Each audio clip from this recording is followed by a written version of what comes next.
조갑제 TV 시청자 여러분 안녕하십니까? 2021년 5월 19일 오후 9시 30분입니다. 홍준표 무소속 의원이 오늘 아침 조선일보 칼럼 배승규 논설위원이 쓴 올드보이와 영남당으로 정권 잡겠나를 정면으로 반박을 했습니다. 그 내용은 제가 소개를 해드렸습니다. 이 반박은 상당히 이 언론의 정치 보도에 대한 또는 정치 논평에 대한 어떤 기준을 가지고 지적을 했다는 점에서 참 의미가 있다는 생각이 듭니다. 지금까지 이 조선일보의 정치 기사의 경향성을 보면은 뚜렷한 특징이 있습니다. 첫째는 친호남입니다. 그리고 영남에 대해서 과도하게 비판적입니다. 동시에 그러다가 보니까 김종인 씨에 대해서는 상당히 호의적입니다. 그리고 지금 국힘당의 김종인 키즈라고 불리는 초선 의원들에 대해서도 매우 호의적입니다. 그런가 하면은 홍준표 의원에 대해서는 매우 부정적입니다. 그리고 영남당이라는 말을 씁니다. 호남당이라는 말은 거의 쓰지 않습니다. 이런 불균형에 대해서 홍준표 씨가 문제를 제기한 것 중에서 가장 핵심적인 게 바로 이 대목입니다. 민주당은 당대표를 선출할 때 당원 90%, 여론조사 10%로 합산으로 합니다. 민주당 당대표 선출도 그러면 잘못된 겁니까? 국민의힘은 그나마 5대5로 결정했다고 합니다. 초선 당대표를 띄우는 것도 변화의 논리로 일견 타당성이 있어 보이지만은 그러면 그 언론사도 기자 1년차를 편집국장으로 임명하셔야죠. 이 배승규 논설위원의 주장은 국민의힘이 당대표를 결정을 할 때 일반 여론조사의 비중을 지금부터 훨씬 더 높여야 된다.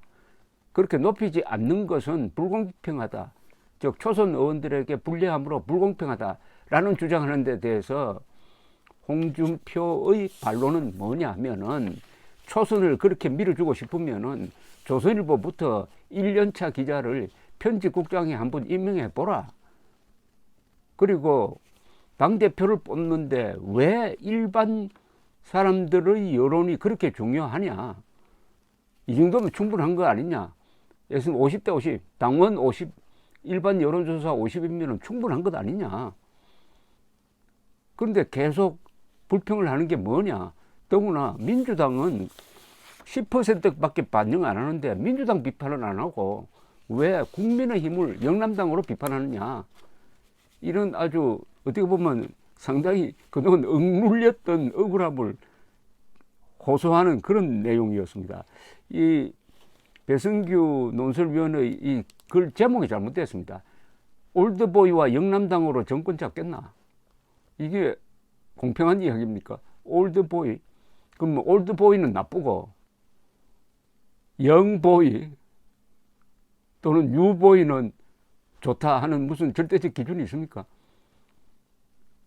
황교안도 올드보이, 홍준표도 올드보이. 그럼 올드보이에 안 들어가는 사람은 몇 살 이하를 의미하는 거냐? 초선도 올드보이라고 볼 수 있는 거 아닙니까? 나이가 보통 50대인데. 그리고 영남당으로 정권 잡겠나? 영남당? 아니 야당이 애처롭게 영남의 지지를 가지고 그나마 개헌 저지선을 확보하고 있는데 그러면은 영남당이 개헌 저지선 확보한 걸 무너뜨리려고 하는 거냐? 그러면 사회주의 개헌이 되도록 하는 그런 당 구조를 원하는 거냐?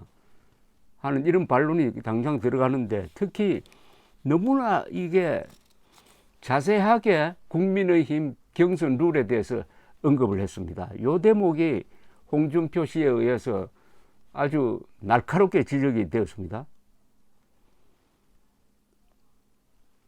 현재 의원 당원 구조는 쉽게 바꾸기 힘들다. 그렇다면 전국적 민심을 반영하도록 경선 규정을 바꿀 필요가 있다.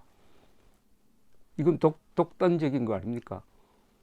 의원 당원 구조는 쉽게 바꾸기 힘들다. 전국적 민심을 반영하도록 경선 규정을 바꿀 필요가 있는데 왜 바꾸죠? 아니, 전국적 민심을 반영하는 것은 대통령 후보 뽑을 때입니다. 지금은 당대표를 뽑는 겁니다. 당대표를 뽑는데 당원들 의견이 가장 중요한 것 아닙니까? 그러면서 당원들 의견도 뽑지만 일반 여론조사도 상당히 반영을 합니다. 50% 때로는 30%까지 당대표는 당원 투표 70%, 여론조사 30%나 반영을 했어요. 그럼 이걸로 충분하지. 이거보다 더 반영을 하라는 겁니다. 대선 후보는 대의원 당원 선거인단과 여론조사가 50%씩이다. 그러니까 당대표도 일반 여론조사 비중을 50%나 올려야 된다.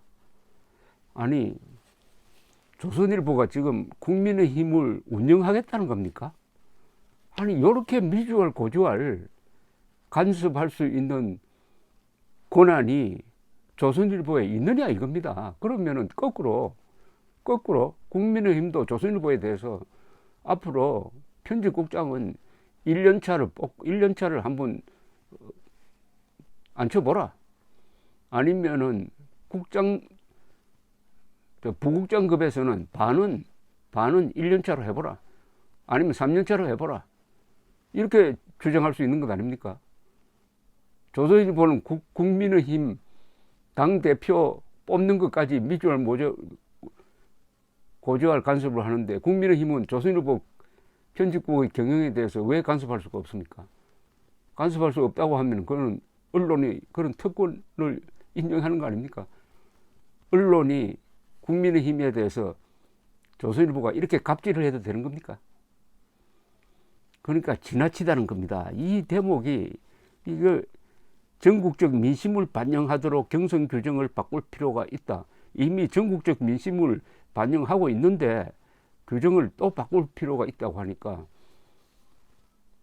그 이유가 보면은 결국 초선 그룹을 밀어주기 위해서 이런 논리, 조금 억지스러운 논리를 구사를 하니까 홍준표 씨가 직설적으로 들이댄 겁니다. 그러면은 그 언론사도 기자 1년차를 편집국장으로 임명하셔야죠. 즉, 이 논란에서 우리가 주목할 바는 언론과 정당과의 관계입니다. 특히 조선일보처럼 영향력이 큰 신문사에서 기자로 일하면은 본인을 과대평가하게 됩니다. 훈수를 자꾸 두려고 합니다. 근데 훈수를 떠나서 간섭을 하려고 그래요. 이 배성규 논설위원회의 이 글은 완전히 간섭입니다. 간섭입니다. 대충 막 큰 덩어리 속에서 이번에는 초선 의원들이 좀 약진했으면 좋겠다는 정도가 아니라 초선 의원들을 유리하게 만들기 위해서는 지금 국민의힘이 가지고 있는 경선 룰도 바꿔야 한다. 이 순간부터는 이건 갑질입니다. 갑질. 그 다음에 또 지적하고 싶은 건 그 다음에 그동안에 국민의힘에 대한 이 조선일보의 훈수가 적중했느냐? 오히려 어긋난 것 아닙니까? 어긋난 것 아니에요. 작년에 조선일보가 계속 황교안 씨 들어 종로에 출마하라고 했어요. 마지못해 출마했습니다. 그 출마한 게 국민의힘의 승리를 가져왔습니까? 패배를 가져왔습니까? 왜 그런 이야기를 합니까? 조선일보가 아니 황교안 씨 선거 대책을 위임받았습니까? 그것은 황교안 씨에게 맡겨두어야지 왜 종로에 출마하지 않느냐? 종로에 출마하지 않으면 비겁하다. 아니 장수가 전체 전쟁을 지휘하는 전국적 전쟁을 지휘하는 장수가 연대장 역할을 하면 됩니까? 안 됩니까? 그러니까 마지못해 황교안 씨가 출마했는데 그때 이미 출마해봤자 크게 질 수밖에 없는 구조였는데 지는 싸움을 왜 합니까 도대체? 지는 것이 뻔히 확실한데도 지는 전쟁을 하는 사람은 그건 장수로서의 자격이 없습니다.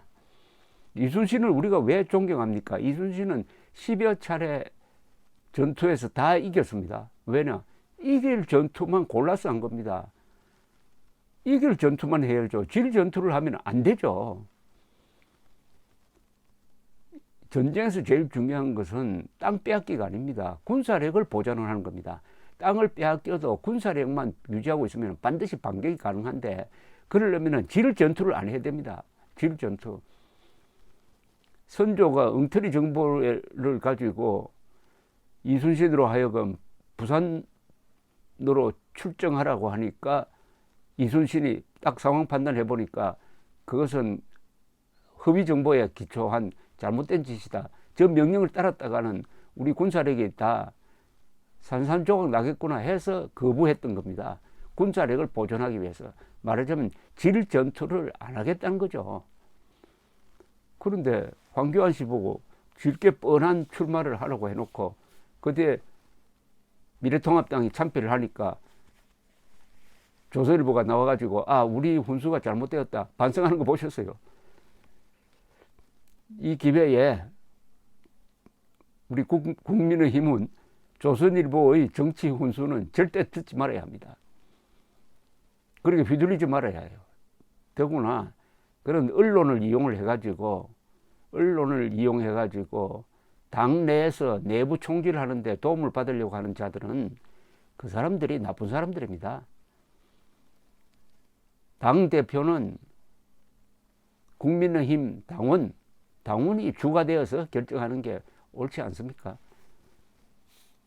조선일보는 이 홍준표 씨의 이 말에 한번 답변을 해보시기 바랍니다. 1년차 기자를 편집국장에 앉혀놓은 다음에 국힘당 들어 초선을 뽑으라고 말하는 게 그게 정도일 것입니다. 감사합니다.